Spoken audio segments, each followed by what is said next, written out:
Well, good evening to all our viewers out there. Welcome to the second episode of the Alberta First Pension Plan online town hall. Every second Tuesday, we present and discuss the benefits of an Alberta pension plan. My name is Kerry Lambert, and I'm from the Chris and Kerry Show, and I'll be your host for this evening's town hall. Alberta First Pension Plan is a grassroots initiative of concerned Albertans who want to educate all Albertans on the benefits of an Alberta pension plan. Our goal is to collect 270,000 names and contact information. And once that's done, we will begin to collect signatures within a 90-day window and present it to our Alberta provincial government and initiate a referendum on an Alberta pension plan. And then you, Albertans, get to choose whether or not you want an Alberta pension plan or not. We are not affiliated with any political group or lobbyist group. We rely on donations and volunteers to get our message of an Alberta pension plan out to everyone. Please consider volunteering and donating at, and I'm going to throw up the website up here, and it is at albertafirstpension.ca. That's where you can go and you can find out a lot of information. We've revised the site now. We've actually got a few more pages in there dealing with sign up, our events, our links, as well as our videos. We're doing so many videos that we need a whole page just for videos. So my first guest tonight is Nicole Kimpton, and she will be discussing the need for donations for the Alberta First Pension Plan group. This is a live town hall, so we encourage you to ask questions and make comments throughout this presentation. Just put 3 question marks before your questions, so they'll be flagged. And don't forget, please share, share, share. And with that, I'm now going to bring Nicole on.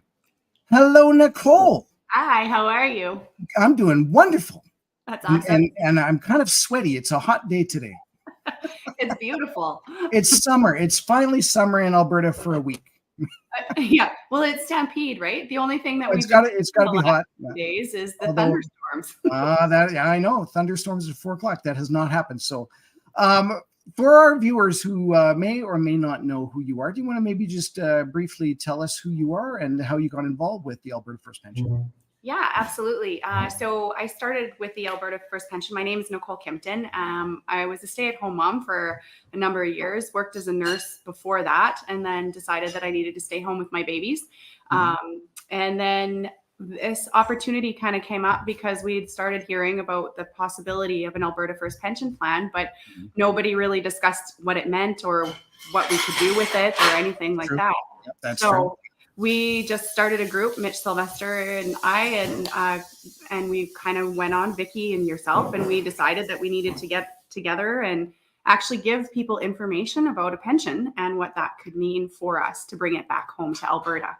Excellent. That's great. And so what's your role with the Alberta First Pension? I am the executive director on the board and one of the main kind of in behind the scenes. And also when we go on the road, I'm up there doing a lot of the talking with Tanner and Mitch. And good. Yeah. Well, that's great. And so now we brought you on today because I guess there's a bit of an urgency in terms of making this whole production, this whole referendum go forward. And in order to do that, we basically need donations. Absolutely. So we've been trying to get creative and think of different ways that we can do funding and fundraising or having people donate. And so we came up with the idea that we should do a challenge. Okay. And so our first challenge, we're going to have sort of weekly challenges or bi-weekly challenges kind of to go alongside with the town halls. And our first challenge is just to donate $5. And that would be just a, quick $5 donation. And we need that so that we can do media. We can keep doing these town halls, things like that. Because of course there's costs in behind the scenes. And like you said, we're grassroots. So without donations, we're doing it all without anything. You're right. And even with the Stampede, we were just talking about that, going out into the Stampede breakfast, we have a group of volunteers going out. We're handing out cards that have a QR code in order to get to the website. All that stuff costs money. Absolutely. Right? And that's the thing about anything that we're doing. We are not government funded. We do not receive money from any level of government. We really are a grassroots organization, and it, $5. Like if you're watching this and you want to get involved, $5. hopefully that is not going to break the bank. And honestly, if there's an issue with that, then by all means, but we really want to push this forward. So on the website, we ended up just putting in a weekly challenge button. This will change depending on which week it is. And if you click on the weekly challenge here, it will take you to a page that basically says what the challenge is. This Alberta First grassroots initiative is thriving because of your support. Your financial contribution is crucial. If you want your voice to be heard in a referendum for an Alberta Pension Plan, we encourage you to take part in our first weekly challenge by donating $5. Our goal is to raise $2,000 in the coming week to help maintain our online presence, which includes expenses for hosting online town halls, website maintenance, promoting our cause on social media. And that is true. Even having this website costs money, right? Absolutely. Together, we will ensure in 2025 that we are asked what we want for our future pension plan, our pension, our choice. And the idea is that you can donate, and you can see this is like brand spanking new, fresh off the press. $0 raised so far, and that's really just because this went live 8 minutes ago. Yeah. And there will be a bar up across the top that will show where we are in terms of our progress. So hopefully, I'm as a social experiment, I'm gonna go to the end. I'm gonna go back to this page at the very end of this, and let's see if we've at least got a couple of donations. So anything else that you want to bring up right now, Nicole? No, that's everything. Well, then that's great. Well, thank you again. And please keep watching, because I'm riveted. This show is going to be amazing. And because we've got Tanner and Mitch on, and it's going to be a really fun show to do. So thanks again, Nicole, and we will see you soon. Thanks. So with that, yeah, I was just saying about, again, if you can, please donate the $5. And if you do have other questions about it, I'm just going to throw the webs or the email up here. It's just albertafirstpension@gmail.com. If you do have questions in regards to exactly what that money is doing, or the donation, or maybe you don't want to use a credit card, maybe you've got another way of doing it, send us a message. And but the goal, and then we'll compile that money into the $2,000. So that's the idea that we want to do. So the next thing that we want to bring on, of course, is we want to bring on Tanner Hnidey and Mitch Sylvester to talk about tonight's topic.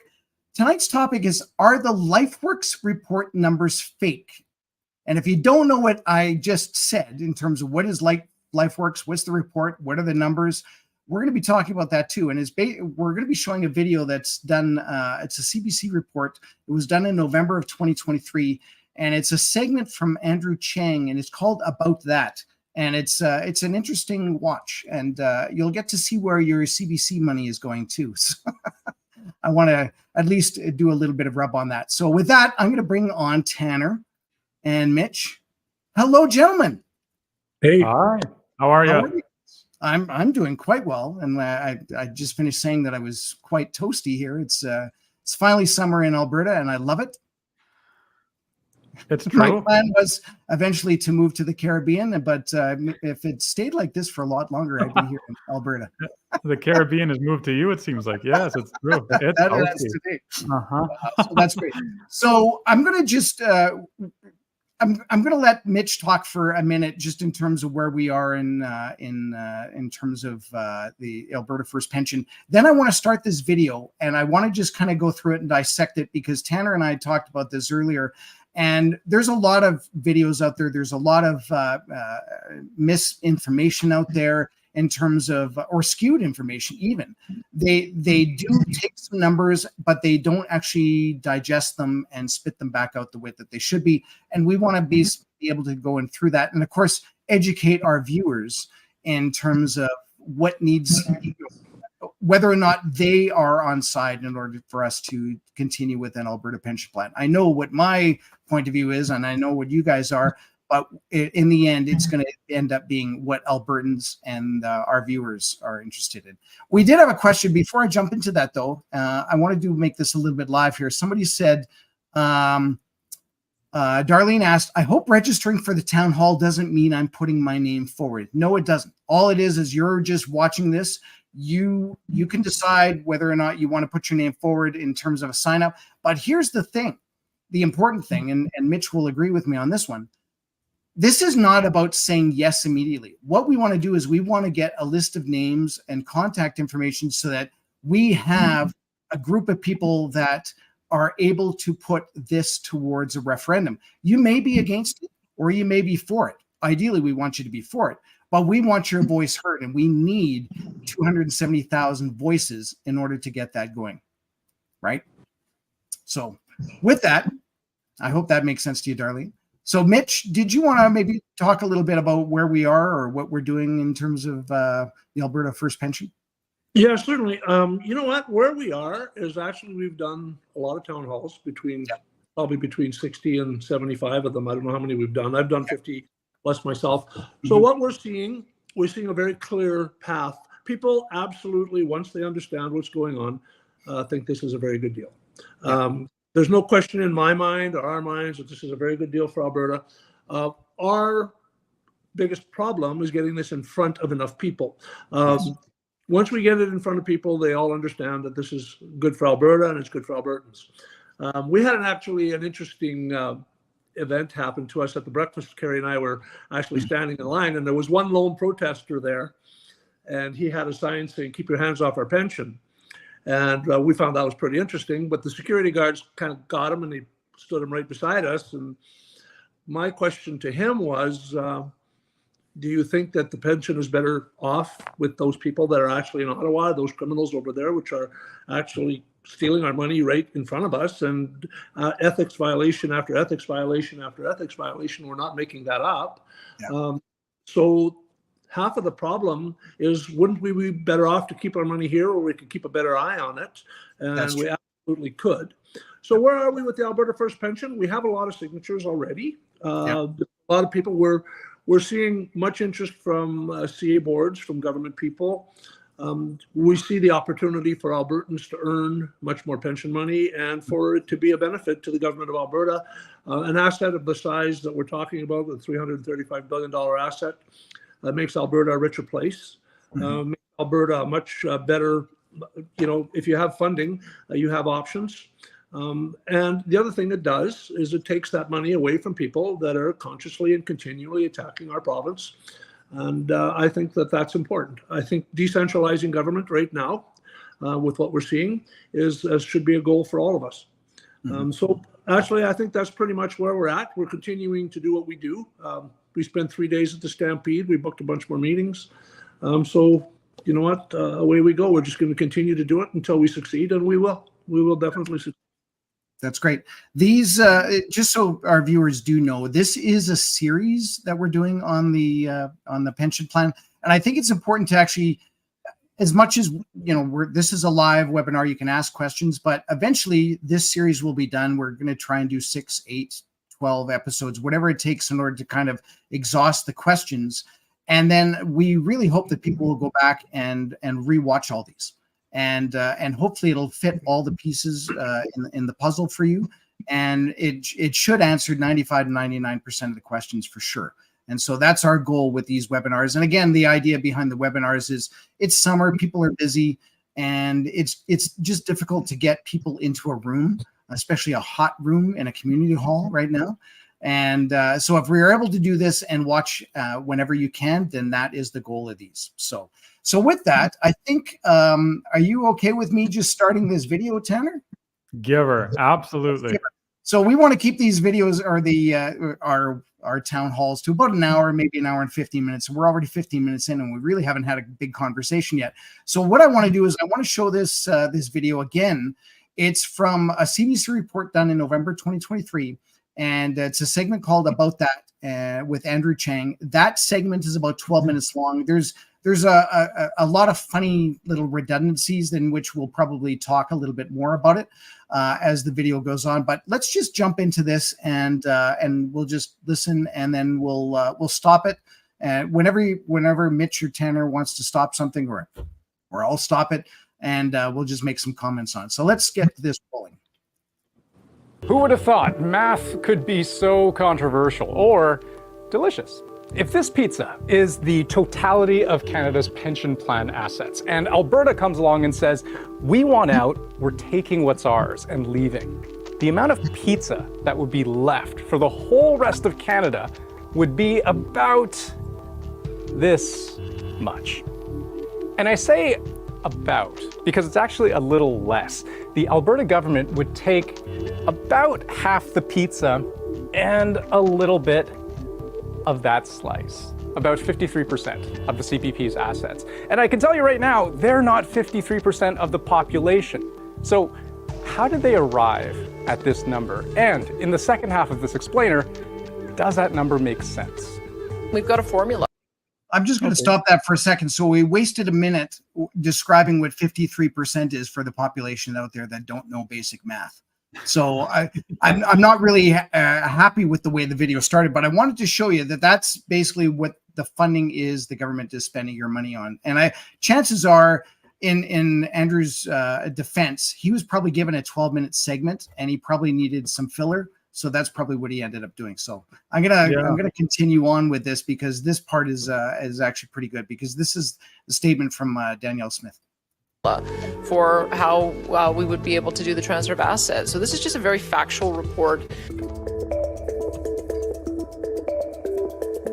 Before I explain how they plucked 53% or $334 billion seemingly out of thin air, let me address one very simple point, that yes, they are allowed to pack up their bags and take what's theirs in order to start their own fund.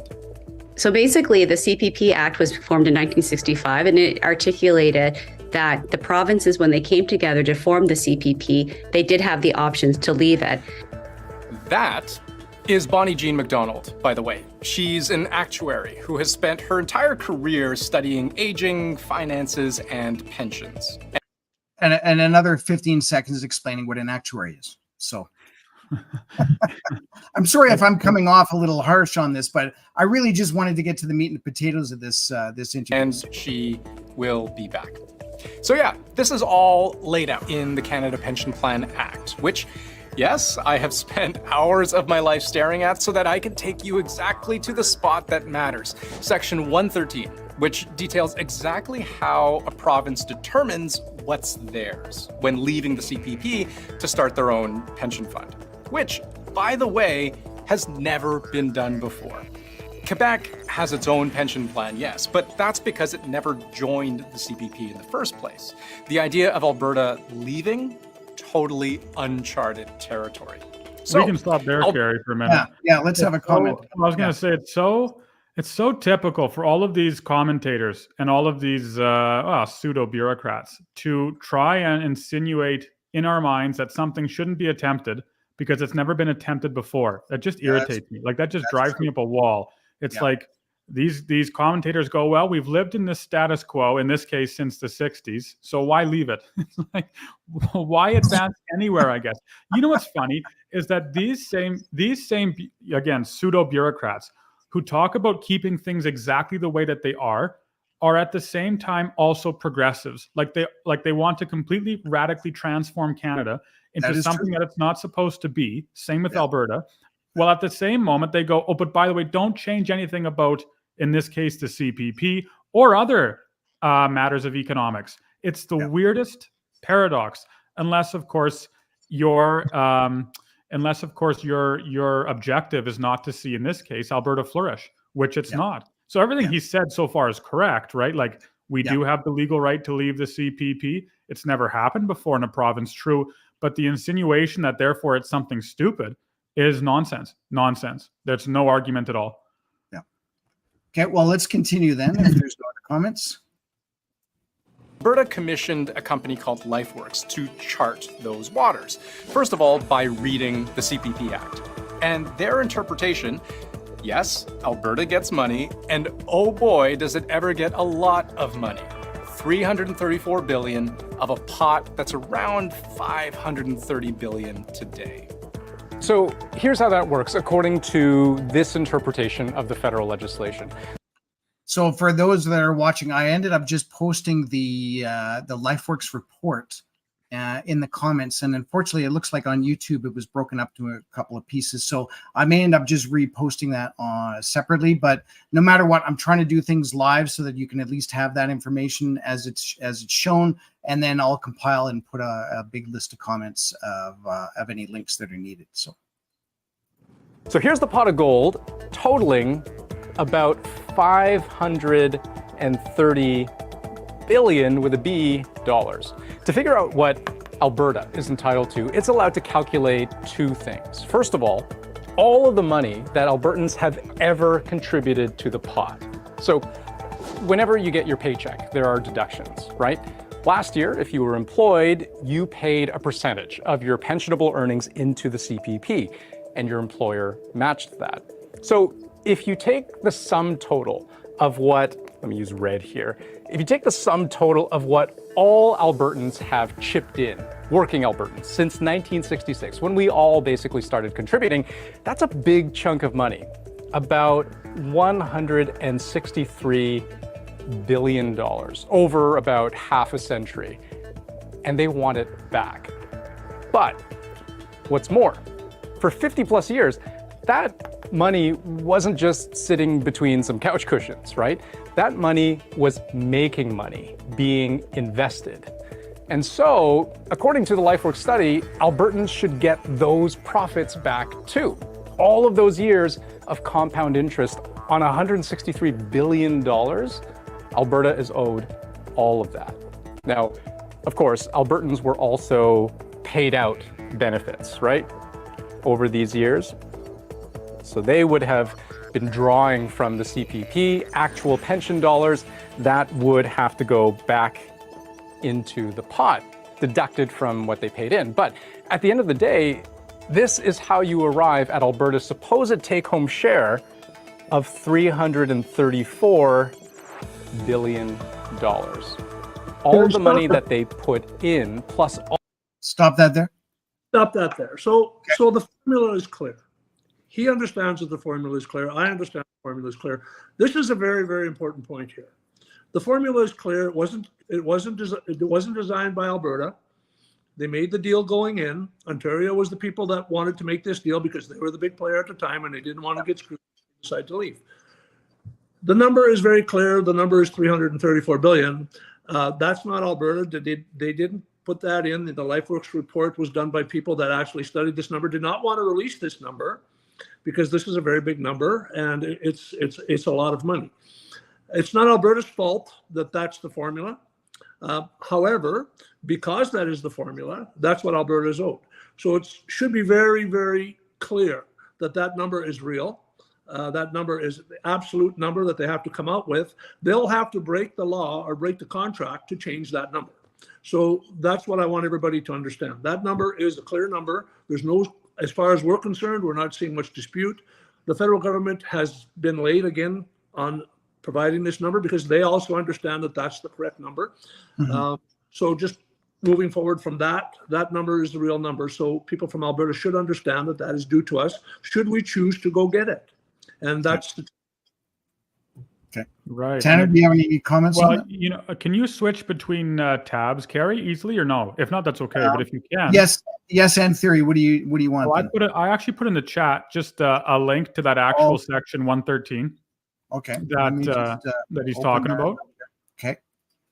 Just to show, just to show where he's getting that formula from.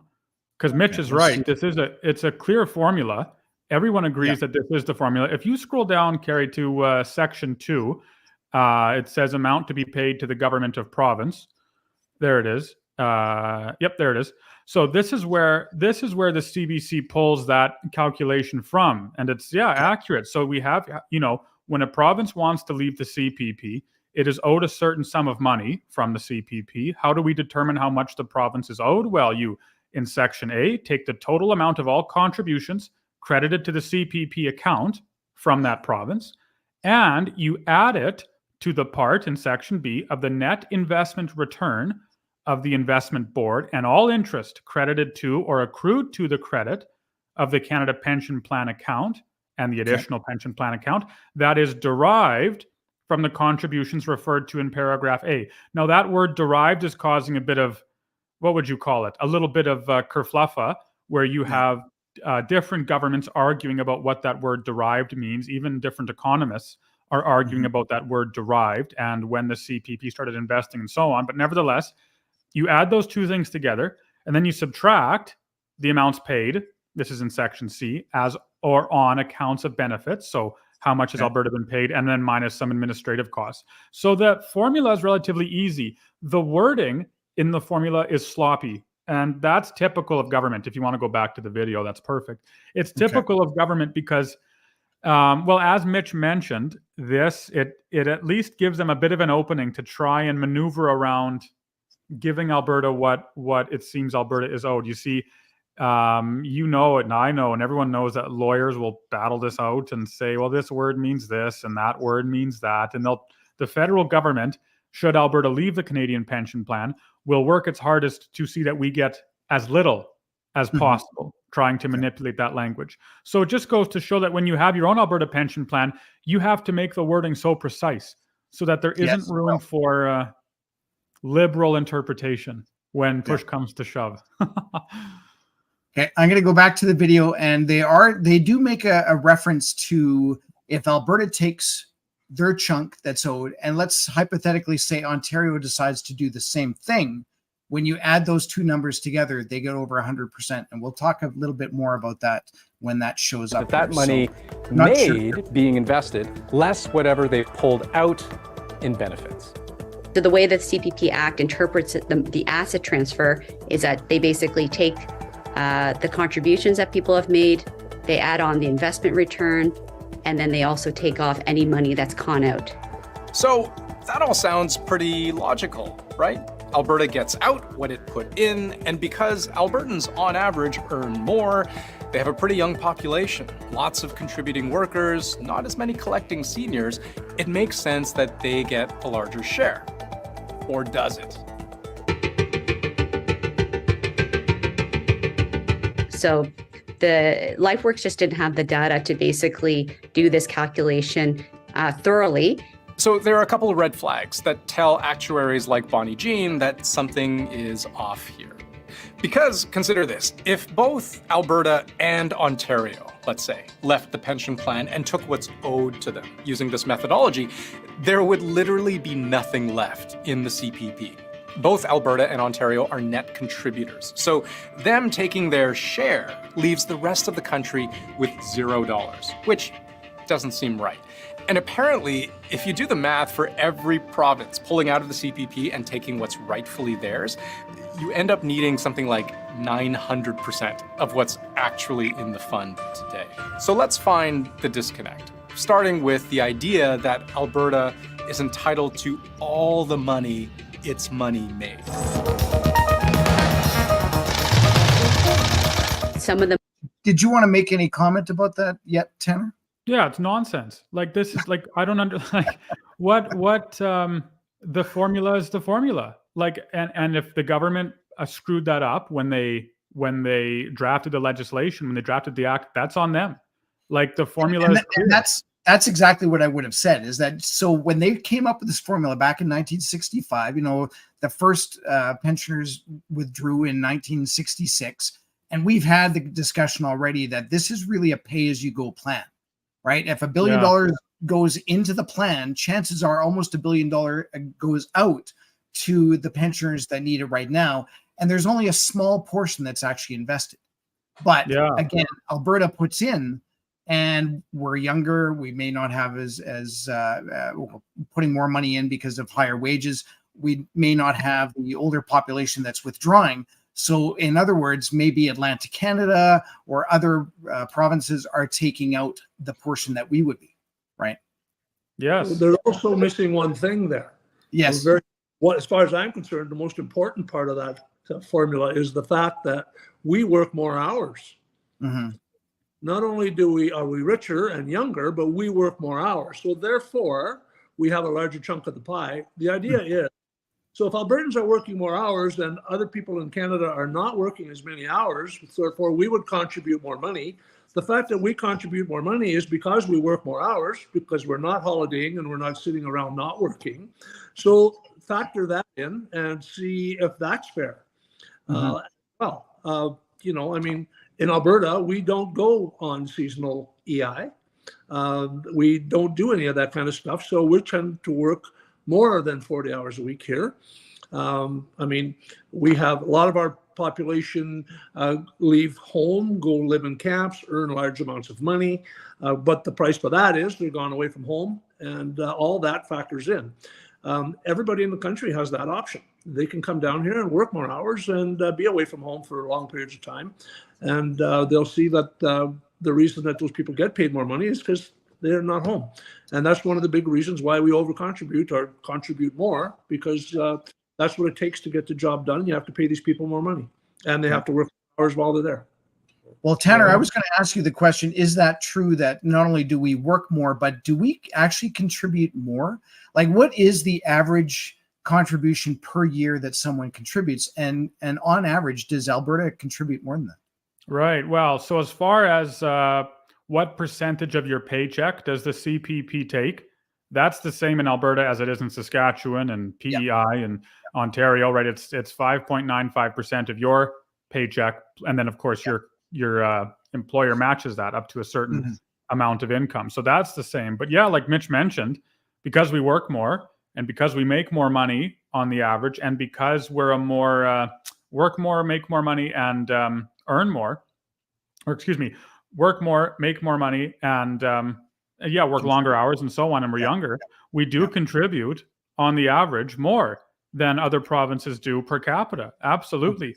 You can't quite call it an overpayment, because it's not like we're being hammered with 20% taxes compared to Ontario, who's getting 5.95% taxes on their income check.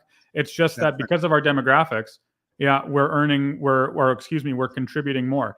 And so we send about some, I don't know, 9-ish billion. It changes a little bit year to year, but 9 billion to the CPP every year. That's what we send. That's what Alberta workers contribute. And an Alberta worker is just someone whose place of employment is established in Alberta.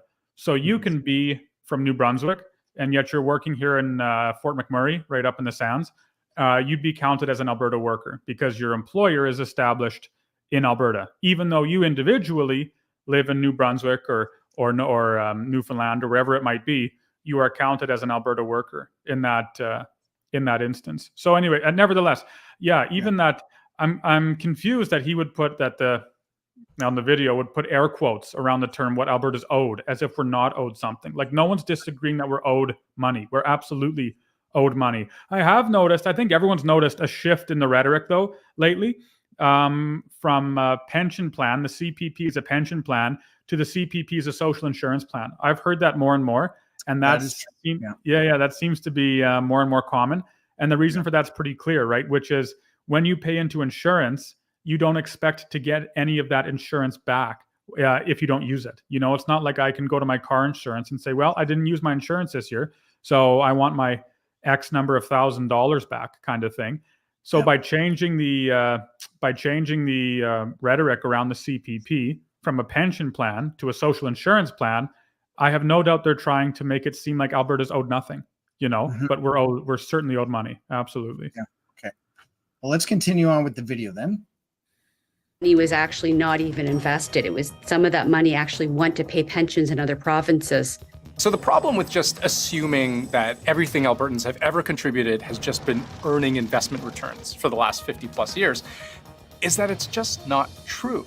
Because sometimes money goes into the fund and then immediately comes right back out to pay someone's pension, earning zero return. Just like we were talking about the pay as you go, or pay in, pay out. Yeah. So, sometimes is the wrong word. It's not that it sometimes goes out. It almost always goes out. Like the pension is, as you mentioned, a pay as you go system, right? Most of the money, if like almost all of the money that gets shoveled into the pension gets shoveled out as fast as it can. Yeah. What does it work? The problem with that statement that he makes is that in the original formula, the formula is the money that you pay in minus the money you take out. It's got nothing to do with what the rest of Canada does. Oh, yeah, that's true too. Yeah, you're right. That's what it says. And that's absolutely where the problem is here. The problem is that it's basically set up province by province. So if PEI contributes $6 billion a year and takes 7 out, then in actual fact, they would probably not get anything back, of course, but Alberta contributes $3 billion extra every year. So that says in the formula that you read, the way I understood that, is that the interest that we earn on that $3 billion belongs to Alberta, and that's how you get to 335 billion over the years. It's got nothing to do with what happens anywhere else. It's what happens in each individual province.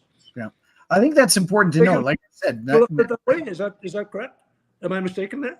No, the formula doesn't mention the formula doesn't mention what does the financial position of other provinces look like. But this is the reason the CBC video can talk like this is, again, because of that stubborn little word derive, and they're trying to manipulate that word to better advance the eastern position versus Alberta's. Yeah, but you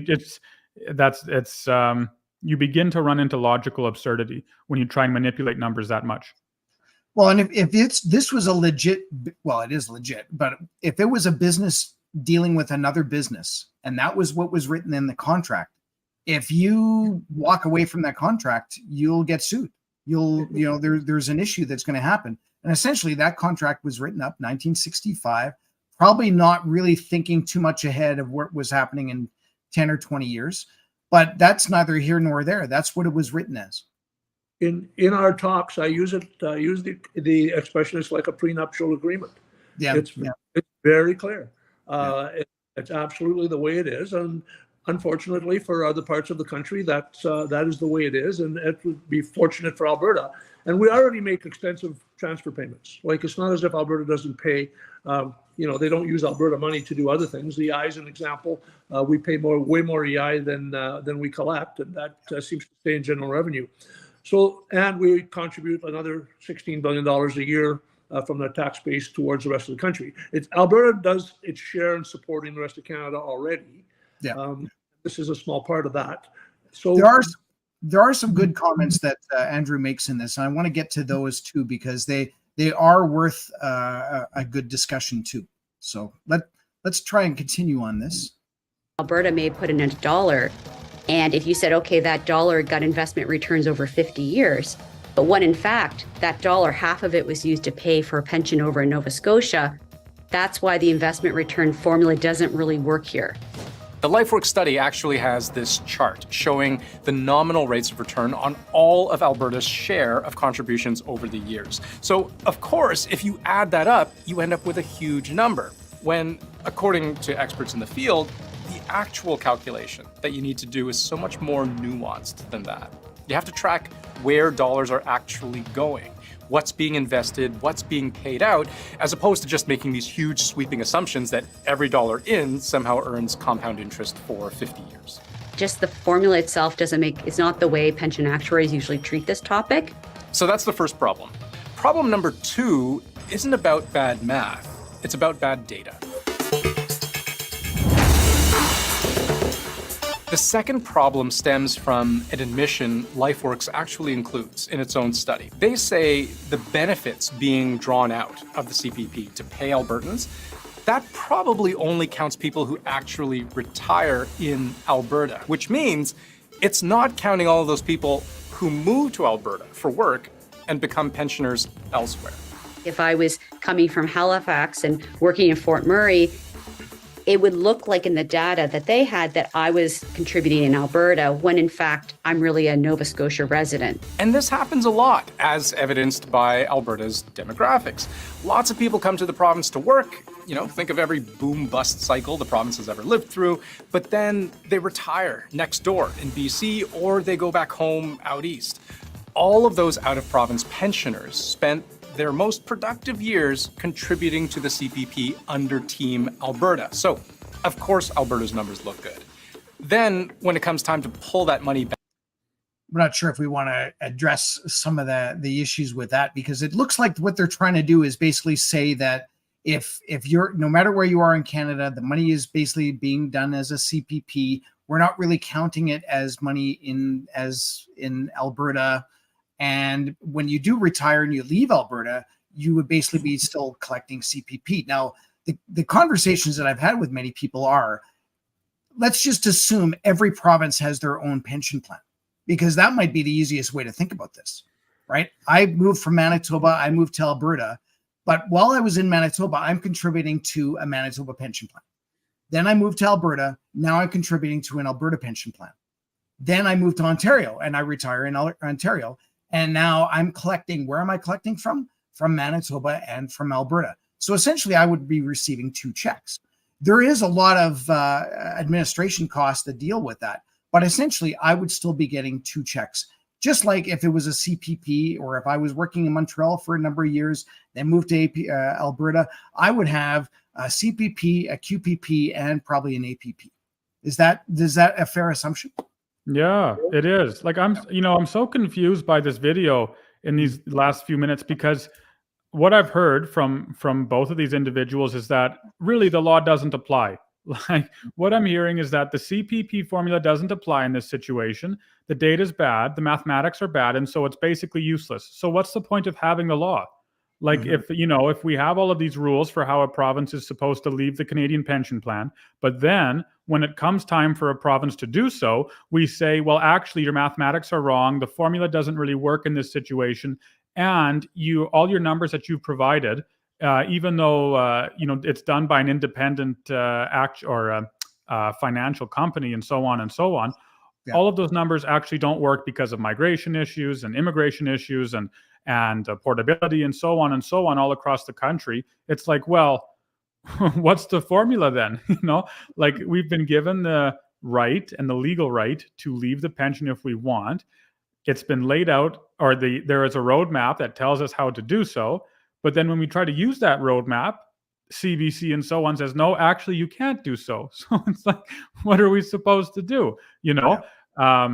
Nevertheless, the CPP is clear. Yeah, when you are working in Alberta, even if you're from Quebec, you are considered an Alberta, or wherever, Ontario, Saskatchewan, you are considered an Alberta worker and are contributing, therefore, under Alberta's numbers, right? Your CPP contributions come in as Alberta contributions. But I think it's a dubious claim to act like the majority of Albertans or Alberta workers retire in other provinces. Like you have that in some cases, of course, but a lot of people stay here. And a lot of workers are just Albertans who stay in Alberta. So while it has an effect, it certainly doesn't have an effect to the magnitude that's being told to us here.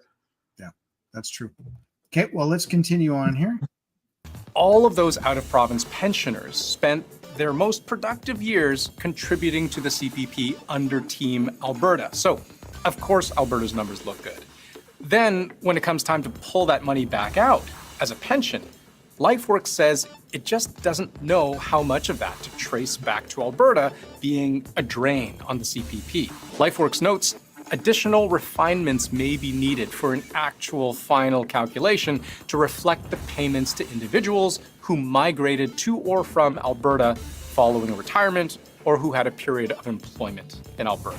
So that's the kind of data that they wouldn't be able to capture. And because there were so many migrant workers, that could make a really huge difference to calculating this. So the government has not come back even to say, we're looking at the numbers, but based upon such and such and our interpretation, this is where we're going to be giving you a number in May or June. They have not even come back and said anything about that, have they? No, exactly right. And so they say the data, even with the migration issue, the data is not being made available. Well, whose fault is that? Like, again, what are companies like Lifeworks and so on supposed to do? You can't find the data. So it's presumably either government can't find the data either, in which case we're stuck, right? Like then you just have to go on as you've been because there's no data to support otherwise. Or they do have the data and they're not telling us what the truth is. So in either situation or in either case, right, it demands some sort of clarity from government. And all we've received from government is anything but clarity. It's been so opaque. They've been so muddy about the entire thing. Yeah. So are we to understand, and there's another thing that's not included in that. So if you work in Alberta and live in Alberta for 25 years and you move to another province, while you were working here, you were an Albertan. No matter how you slice that. And they're not going to explain to me, and that happens all the time. She referred to Fort McMurray. I mean, there's lots of people, half of Newfoundland has moved to Fort McMurray, but a large portion of those people are still there. They're still there now. We see that here. We see that right here in town in Bonneville. We see lots of people from outside of Canada that have migrated here and have earned really good livings and actually stay here. I would suggest that a very, very small portion of those people ever leave because they're customers of mine. I talk to them every day. As a matter of fact, I talked to several today. And I cannot understand really the government of Alberta or Canada absolutely knows where those paychecks were coming from. And likewise, for all of that kind of stuff, they have that data. There's no question. Yeah. And I was going to basically say, even if they were workers were coming from Newfoundland, as an example, they're working here, say 6 months, they're paying taxes. Are they paying Alberta tax or are they paying Newfoundland tax? And the other part of that is a lot of people moved from Newfoundland. They were earning $25,000 to $30,000 a year, and they got here and they're earning. Yeah. I was actually expecting an answer from you when I was asking the question. So if you live in Newfoundland, but you end up working in Alberta, who takes the money from your taxes? Is it Alberta? Is it the company that you're working in or working for in Alberta? Is it not? Tanner. Like pertaining to CPP? Just paying tax, just paying your provincial tax. Well, you file, no matter, even if I work, say, in BC, I still file my income tax with based on BC in the province or territory in which I live. Okay. So in that case, I'd still file it with Alberta, but CPP in that case changes, right? Because again, the CPP rate is the same across the country. So I'm making Alberta dollars. Let's say I'm making $100,000 a year in Alberta, but I live in Newfoundland. Even if I'm working in Alberta, making $100,000, I'm going to pay, well, it's actually 5.95% of 66,000 or whatever the number is, right? Yeah. So in that case, I'm paying the same amount of money across the country, but in the CPP's eyes, it's listed as coming from an Alberta worker, an Albertan, even though I'm from Newfoundland. I'll pay my, income taxes filed with Newfoundland because that's where I reside. Right. As of year end, as of December 31st, I reside in Newfoundland.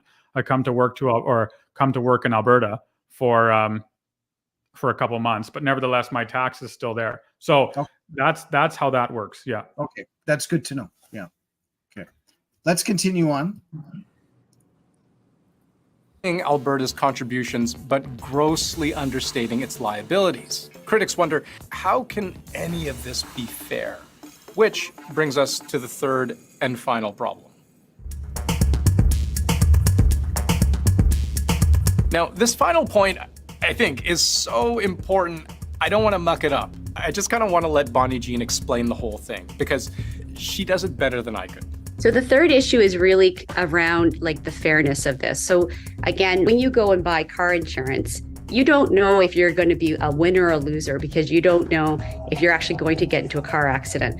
So the same thing happens with pension plans. When the provinces went into the pension plan, it was hard to really know who's going to get the most out of this plan and who's going to get the least. So kind of at this point in time in saying, oh, I wish I didn't buy that lottery ticket because I didn't win, it's a little bit late in the game to go back and try to get your the money you paid for the ticket back. I hope you caught all that, because it's an argument that sets all the numbers aside and focuses instead on the spirit within which all of the provinces, except Quebec, agreed to be part of the CPP to begin with. This idea that entering this arrangement was a way for every province to pool resources and hedge their bets. So sure, some provinces will contribute more and some less, but individually, every Canadian contributes the same percentage of their pensionable earnings. So to retroactively lump all the net contributors together and say, aha, the rest of you owe us, that can feel to some, unfair. So again, to then... that's not, this is a nonsensical argument. We're not saying that the rest of the country owes us anything. We're saying that we are owed what we deserve, what we put into the pension plan. Like you notice already, there's the insurance rhetoric, that this is just a game of insurance. And the insurance is you're going to get old one day and you're going to need help making ends meet. So in this case, you are forced to buy insurance, the Canadian Pension Plan. And if you get old, if you need it, then the insurance will pay you out. Very minimally, I might add, but they'll pay you out a little bit of money. But then it's not a pension plan. It's an insurance plan. So call it that. Right. Don't call it the Canadian Pension Plan. Don't try and pull the wool over our eyes. Call it an insurance plan. Call it for what it is. No, if it's a pension plan, then we're owed money. this idea also of national unity is nonsense, right? We hear often how Alberta is so selfish for wanting to start its own pension plan. Alberta is so selfish for wanting to leave the Canadian pension plan. And it's like, once upon a time, there was a great king, a very great king. He's a very large king. And this king traveled, as all other great kings did, across the country. He traveled by sitting on a little cushion, and then he had 4 servants pick him up with poles. You know how they used to do that? And then they'd walk around wherever he wanted. One servant in the front left corner, he held the front left portion of the pole. One day realized that he could get a job somewhere else and earn double the amount of money that he was working for the king. He could go get a job somewhere else, earn double the amount he was earning working for the king, and so he could provide for his family far better than what he was working for the king, holding up this pole as he traveled around. So the servant decides to do so. And as he's leaving the palace, the king starts shouting obscenities and talks about how selfish the servant is, and how dare he leave the king without someone to hold up the left side of the pole, and how evil it was for this servant to want to provide for his family better than what he otherwise could working for the king. And it's like, who's selfish in that instance? Is it the king who's selfish, or is it the servant? And it's like, it's clearly the king. Clearly the king is selfish. And so it's like, what's the king's name? The Eastern elite. It's like, that's the Eastern Bloc. Here you have Alberta, and other provinces for that matter, holding up this mighty machine in the East. But now we have an opportunity before us to earn a better life for ourselves in our old age, and to increase the standard of living for our grandparents and our soon-to-be grandparents, and so on and so on.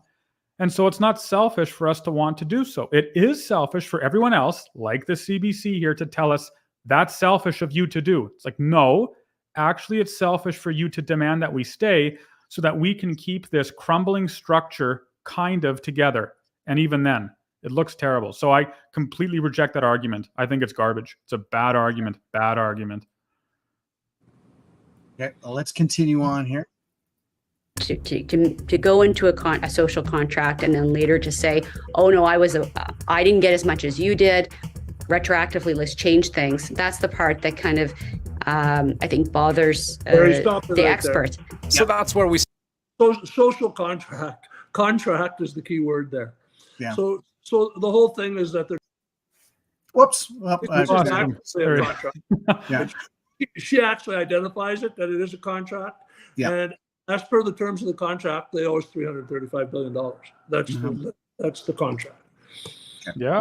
And we're again, it's legal for us to leave. That's written also in the contract. This is not can you imagine writing a contract with another group or another company, and you exist in that contract for a while, and then you say, well, it's time for me to leave. And the other company goes, no, we had a social contract. And you go, no, we don't actually, or we didn't. Instead, you have a contract here that says I can leave this agreement whenever I want, and it's not wrong for me to do so. So what, are you going to go to court and say, actually, judge, we had an unspoken social contract? That's not going to hold up. It's our right to leave if we wish, if we want to do so. And no appeal to pathos or ethos or any of those things can deter that legal ability to leave. And the beauty of this contract is that it was Ontario that wrote it. Yeah. This isn't originating in Alberta here. This was the East that made this contract to look after themselves, and then it actually benefits Alberta, totally by accident, I'm sure, because if they had thought that it would benefit Alberta in any way, shape, or form, they would have not had it written the way it was. Yeah. So just understanding that this government and the East hasn't done Alberta many favors, if any favors, in the last 10 or 15, 20 years, 30 years, starting with the National Energy Program and going forward. Yeah. Okay, well, let's continue on here. We have, on the one hand, one study suggesting a formula for which the Alberta government can and should extract more than half of the country's pension plan assets. And on the other hand, we have basically the rest of the country saying, hold on, that's not all yours. But I should add, this is far from a done deal. Even Alberta's government says it's only exploring the idea and would put it to a referendum before doing anything else. And Albertans themselves are very divided on whether pulling out of the CPP is a good idea, because going it alone when times are good doesn't seem that risky. But when things go sour, risk that doesn't spread evenly can be very painful. Once again, that was Edward Chang, CBC, about that. So what's your comment about if things went sour here in Alberta? Oh. I would imagine they could go sour across Canada. It's not like we're investing only in Alberta projects for an APP. We'd be investing all over the world, just like the CPP Investment Board would be doing. That's exactly right. That's exactly right. The last portion of that video, again, was nonsense. It was there's no argument there at all. What he says, is it to be insinuated that if we had our own Alberta pension plan, every single dollar would go to Alberta Oil? It's like, no. Instead, you'd have an independent pension manager or managers investing as other independent managers do right now. You'd be investing all over the world to, as was mentioned, try and mitigate risk. And so that if one investment does go sour, the other ones won't. Or if one investment goes belly up, the other investments are there to smooth out the otherwise, tumble of the otherwise rough and tough waves. So of course we agree with mitigating risk and with divesting to keep things safe and secure. But we also want to profit maximize, to earn as much money as possible for individuals who are going to retire one day. And so you have to balance out the two. The final, the comment there also about how Alberta says it's owed something, but the rest of the provinces say, well, wait a second, we're not so sure. Again, isn't lawful. Like I'm actually stunned at this entire video, because the whole commentary is trying to say the CPP Act doesn't matter, the law doesn't matter. Instead, what matters is what we, as people who are settled in the East, want. That's what matters. It doesn't matter what the law says. It doesn't matter that the law doesn't require any agreement of 7 out of 10 provinces or what might have you for Alberta to leave the CPP. That doesn't matter, they say. No, what matters is that we agree to it or not agree to it. And it's like, that isn't the law. That isn't the law. So it's a stunning video that reveals the temperature of the federal bureaucracy and champions of that bureaucracy pertaining to an Alberta pension plan. They hate the idea. They hate it, right? They despise it because they know what it would look like for Alberta and what it would look like for the rest of the country. Seeing Alberta flourish like that, it would be a devastating hit for the CPP. Mm-hmm. So also, at the very beginning of the video, he said that Alberta should be paid 20%. That's what they said, right? Yeah. 20% of where we're at is $120 billion. Okay, so just do the math on $120 billion based on whatever historical interest rates have been, say 8%. That's $10 billion a year in interest. Our seniors collect $6 billion in interest rate now. That's not including the contribution. Yeah. How safe is the Alberta Pension Plan based on that? Our economy could drop 40% and we'd still make the $6 billion payment. Yeah. What's the definition of a recession, Tanner? How many percentage would it have to drop to be? Oh, yeah, it's actually over. I don't know the number off the top of my head, but it's over a period of months. That's what you have to. So it's not. It's like 4, 5, 6, 8%. Yeah, and it takes. I think it's what is it? 4 quarters? Is that what it is? Anyways, a couple quarters. I think more. It has to be quarters in a row. That's right. Yeah, that's right. It can't be a break. That's right. Yeah. So what would happen? What would happen is if our economy went down 2 or 3 or 4%, 3 or 4 quarters in a row, that's considered a recession. Yeah. We are not always in recession. So even if it drops 10 or 12%, our contribution would still be 40% more than we're taking. Yeah, you're right. We're still putting in that. Plus, the $120 billion would be sitting there as an asset, accumulating interest in addition to that. This is the safest pension plan there could ever be. Yeah. Like, it's way safer than the CPP that's already there. Mm-hmm. There's absolutely no question Alberta would benefit tremendously, even at their 20% number, which is as small as they could possibly imagine that number being. Yeah. So moving forward, as far as being risky is concerned, Alberta Pension Plan would be the safest pension plan probably anywhere. I'm going to jump to a couple of questions here. Sherry's asked a couple, and absolutely she should get her questions asked here. He basically said, Andrew said, basically put it that if Alberta leaves, Atlantic Canada may not get their CPP. Yeah, well, you'd have to see depending on how much Alberta was given from the Canadian Pension Plan, the rest of the country would see contribution rates fluctuate. So if Alberta gets, 20%, like Mitch was saying there, then the contribution rates don't fluctuate.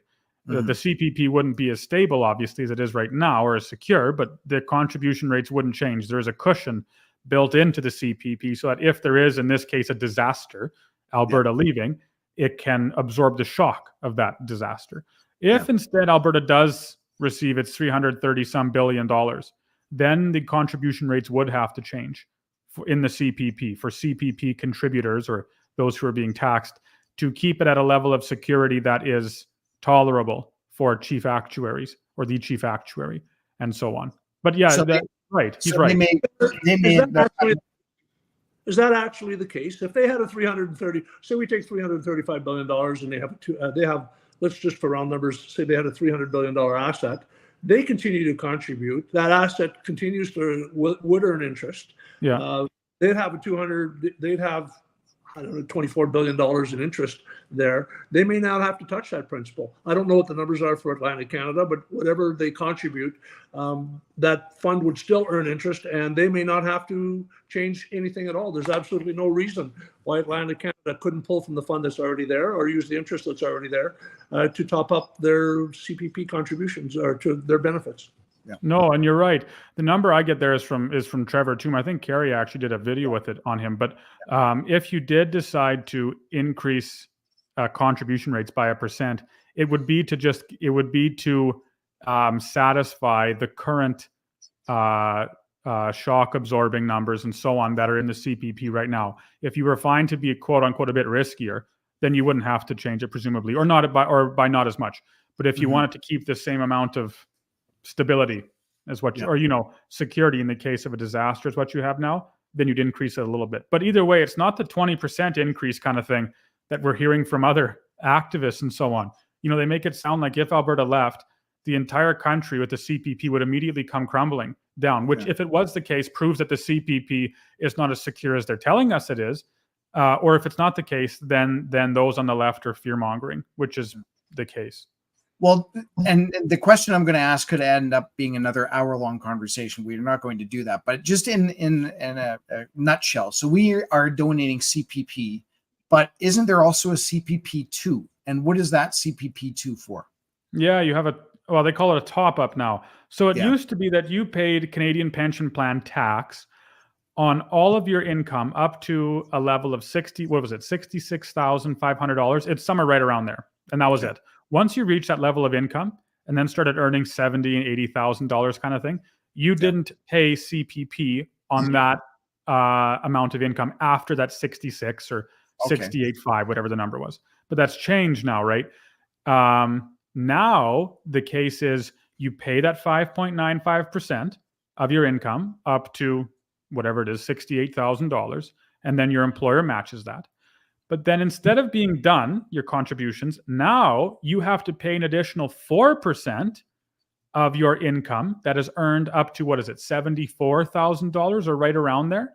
So the CPP is taking more now than it's ever taken before. And then once you reach that 74,000 or 72,000 number, whatever it is, then you're done. Then then you're done contributing. So yeah, the CPP is updating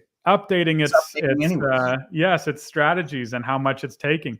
They call it a top up. It's not a top up. It's we're losing. We're going top down, right? Because we're paying more money. But nevertheless, yes, they are updating their contribution rates, and they can change contribution rates if they wish, if they wanted to. They have done so before, right? Obviously, the CPP didn't start out with a 5.95% contribution rate that was matched by employers. It was much lower than that. So they can change that at their will. So just thinking back to that Atlantic Canada thing, there's 4 Atlantic provinces. They do not equal Alberta in population at all. And if they did, fine.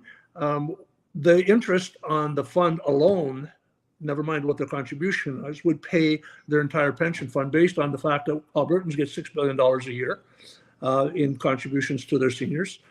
So therefore, their net contributions could go towards paying what the rest of the country needs to top their pension fund up. So it's not a valid argument at all. The rest of the country should be fine based on the fact that they have a large fund there that will be earning interest. Yeah. But that depends what the government decides to do with that interest, which is a question that I would ask as well.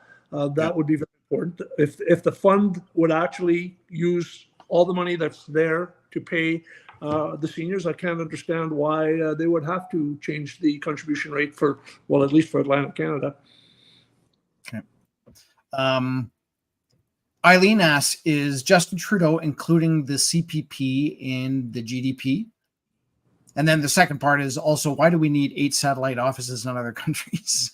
And that's for the CPP investment board. And I agree. I mean, it does sound rather ridiculous, but I mean, it's possible that they do legitimate business and they do need satellite. I don't know. I don't know how they operate as a business, but anyways, the point being is, do you think that the current government is including the CPP in our gross domestic product? Well, that's a good question. They certainly include it in the budget and in their debt ratios and so on, meaning they say, well, what asset has the CPP acquired? Right now it's some $630 billion. And so they count that as an asset on their books. They don't talk about the liabilities that the CPP owes Canadians. And so they skew the books. But nevertheless, they do put that on the government does put that on their asset portion of their books. Now, GDP has to do with spending. I don't particularly care for the GDP as a measure of economic growth in a country because it's concerned with spending and not production. But nevertheless, as far as I know, I think it would be separate. You would no, I think it's separate. I'll look into that. But as far as I know, it's separate because again, GDP has to do with spending. 8 satellite offices? That's a good question. If I worked for the CPP, maybe I'd know, but I don't. And so my answer is just your question. Why do we need those offices? It's a very good question. So if Canada has the CPP and it's, again, let's just use numbers, round numbers, 600,000 or $600 billion in assets, and they've got 8 satellite offices for whatever. If we end up getting 300 of that into Alberta, would we also need satellite offices due to our investments? Like maybe we would need half the number of offices. Like, again, to me, it's kind of a moot point because we don't really know what we would be investing in. And likewise, we would have our own investment board. And you know, people have said to me, well, I don't want to give my money to AIMCO. And again, I want to quash that idea that we would be starting this idea from scratch. Like, it has never been done before. We wouldn't be giving it to the same groups, the same, you know, we would have 3 years to put this together as Albertans. And it's not just this group of people in front of your screen here that are doing this. No, we just want the idea out there so that we get the Albertan advantage brought back to Alberta, and we're able to use this money to benefit all Albertans in terms of a pension fund. Tanner, what's it cost to administer that fund? Is it I recall $5 billion? Yeah, 4.4 billion. How much is it? 4.4 billion. So let's just say 1% of it. That's what, 8%? 7%? Yeah, well, no, 6 billion would be 1%. So, yeah. But no, be careful because that number doesn't explicitly include transaction costs and other hidden fees. The CPP is very good about hiding those. And so when you look at just the explicit costs of running the fund, they go, well, we are one of the cheapest funds in the world to run relative to our asset size. But when you account for transaction cost and other costs that are hidden from the public eye, the situation changes very drastically. And we realize that the CPP becomes much more expensive to run than what they're letting on. Nevertheless, let's say it's 4.4 billion. That's the number that we're given. That's up 1,000-fold from the year 2000. 1,000-fold. It's a huge increase. Yeah. Wow. Okay. Master. And a couple more questions. The statement, the CPP needs to be put into the SP 500. Well, like, as in, like, what do you mean the CPP is investing in? The CPP does invest in equities and so on.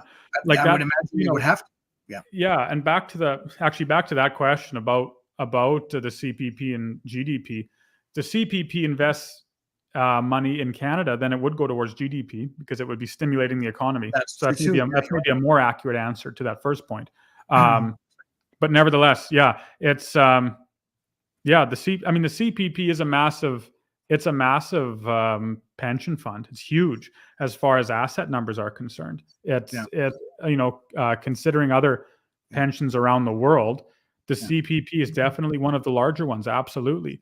But that's not to say an Alberta pension plan would be small, right? When you think of the share of asset that we are owed, the Alberta pension plan would more than hold its own as well. Yes, absolutely. Now, I'm just going to kind of make a statement here. So I used to do military contract work back in the late 90s, early 2000s. And our contract was worth $3 billion. And then we had an extension of another $2 billion. So $5 billion. We're talking about CPP having an investment or what do you want to call it? A big chunk of money, $600 billion. $5 billion, we couldn't even spend it. $600 billion is a number that is so large that most people cannot wrap their head around it, right? And even the interest off of that, like I said, even Mitch said, that interest would probably pay any current pension plan that is needed for any particular province for sure, right? So even if Alberta did take away half of the money, and then, of course, the argument would be, well, what happens if Ontario takes theirs or whatever? But the amount of interest on that is staggering. It's absolutely staggering. Yes. So, yeah. Just a statement I wanted to say, because it really is like, we talk about $1 billion as though they're $100. Like, it's not. Like, it is so much money, you can't even spend it fast enough. Yeah. It's true. Yeah. The government tries their hardest to spend it as fast as they can. That they do. Yes, exactly.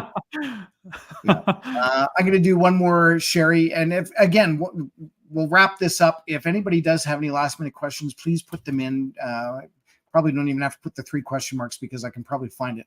Sherry says, I can tell you lots of people who moved from the East Coast to work in Alberta years ago are not retiring in their home provinces. So they're not, they're moving from Nova Scotia. They're not retiring in Nova Scotia.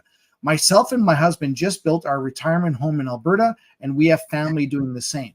So again, the CBC video that basically said, we're coming to Alberta to work and then we're leaving, I don't think that's entirely true. Yeah. Yes, or it's certainly not. You can't. You can't. An argument from silence isn't an argument. Like they don't provide any numbers that tell us what exactly that net migration or whatever it might be is. They just make the assumption, and we're supposed to take it as true.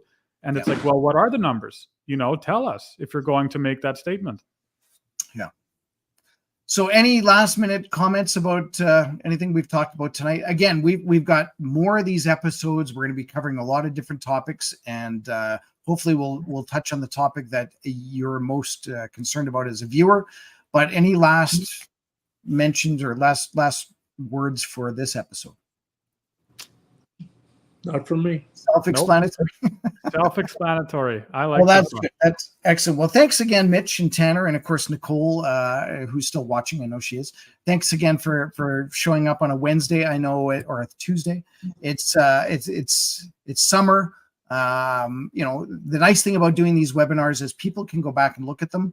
And if they do have questions, by all means, even ask the questions when we're not even live. Just ask them. We'll go back. I went back last night, looked at a couple of the questions that were posted from the previous week, and then we would address some of the issues on the Tuesday. We'll be doing the exact same thing for the next one that's on Tuesday, the July 23rd. And with that, I do want to say one more thing. Again, the people that may not have shown up right at the beginning of the video to see what was going on, we are asking you to do a task. We are asking a weekly challenge. And if you go onto our website, which is albertafirstpension.ca, I need to get it up there. There you go. go onto our website, go up under the weekly challenge, and you will be challenged by donating $5 for basically what we do. So in educating you, we're doing a website, any print cards, any media, that is what your money is going towards. And if you want to make this happen, then we need donations, because this whole thing requires money in order to do it. So think of this as your little $5 insurance to, we were talking about that earlier. It's your $5 insurance to make sure that this happens. And that's exactly what we want. And there is a little ticker in here. Let's see what we can do. Well, we got $5 raised. Well, thank you so much for the person that did do the $5. We'll be looking at this again on the 23rd, and hopefully we are at the $2,000 point there, which is absolutely our goal. I see a couple of last comments here. Just see what you guys. Thank you for watching. And even Dave says all provinces should have their own pension plan. So very good conversation. I hope you guys enjoyed the video and learned a little bit today. And with that, I'm going to say good night and go enjoy the summer, because it's Alberta. Just, you never know what's going to happen. The weather changes in 5 minutes. All right, gentlemen, you have a great night, and everybody that's viewing, and we will see you in a couple of weeks. All right, good night. See you. Good night.